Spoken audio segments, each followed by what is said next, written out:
What's up, my friends? It's Griff Neilson, your holistic lifestyle hacker. And guess what? I'm excited for today because I am going to start something new. And here's what I'm going to do. I'm going to actually start to read to you. You remember when you were back in grade school and you'd gather with your class and the librarian would read you a story, or maybe your mom and dad would read you a story at night? Well, that, my friends, is what I'm going to do. Because as I've talked to a lot of people, the vast majority of people don't like to read. They just like, it's not my thing. I got to have Audible.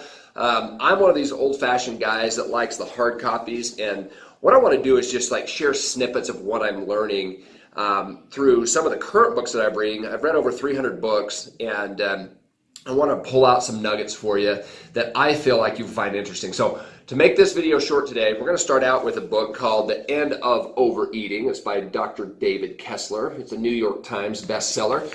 And this is an interesting book because it goes into food addiction. This is one of my areas of expertise, and I've actually taught corporations regarding sugar addiction, food addiction, coached hundreds of clients on this topic, made online courses, so I am totally pumped to share this one with you. And what I want to first start out with is by stating that sugar addiction and food addiction in general is absolutely real. I mean, there's no question about it. It's one of those addictions where a lot of us think of, like, well, yeah, we don't really consider it. I want to think of your own thoughts. Do you consider food addiction or sugar addiction a real addiction? It's one of these things that we kind of pass by. We're like, yeah, kind of an addiction, but no, it is real. It is a real addiction. I mean, in every sense of the term. I mean, it really is. And one of the things that Dr. Kessler points out here is that it has become more socially acceptable. In other words, if I imagine this, I'm hanging out with my friends, or maybe I'm even at work, and I'm like, hey man, I'm really low on energy. Can you hit me up with some cocaine? Real quick, just hit me up with some cocaine. Just chalk me up a line and we'll get this done. I mean, you can't do that. It's not socially acceptable.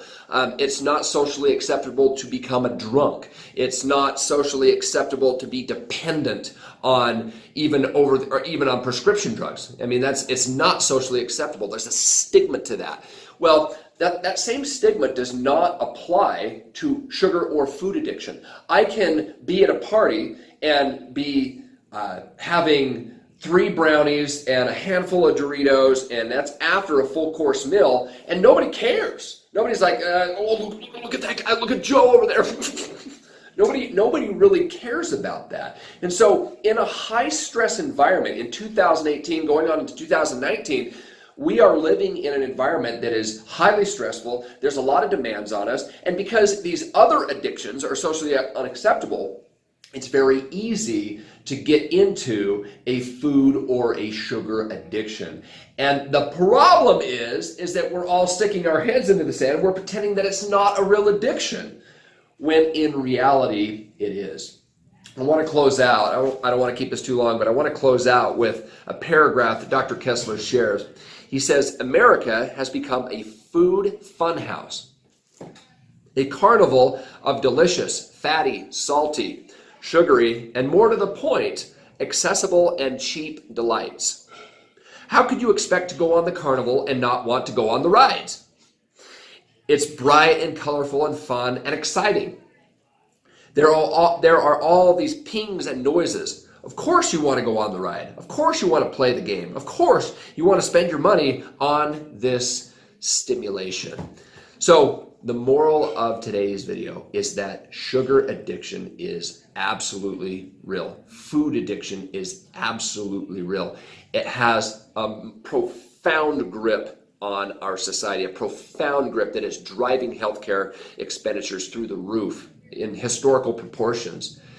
And I, for one, want to illuminate the authenticity of this addiction. So I want you to think about it today. And we're going to keep going on this. I'm going to share a few snippets out of this book, and we're going to go through some other ones as well. But take home for today, remember that food addiction is absolutely real. It is something that dominates millions of Americans, and the question is, are you one of them? If so, don't feel guilty about that, but I want you to start to ask yourself, am I truly addicted to food? Do I find myself going to it for emotional comfort? Do I find myself going to it when I am stressed out? Do I use it as a crutch? Do I use it as a distraction? Do I use it as a form of escapism? And if the answer to any of those is yes, then it seems to me that we have to be authentic with ourselves. We have to be real with ourselves. And that's the first stage of recovery, is understanding that it is truly an addiction. Thanks for hanging with me on this rather long video. More to come, my friends. Appreciate you. Remember to never excuse away your inner greatness. And always remember, life is good. We'll talk to you in a bit.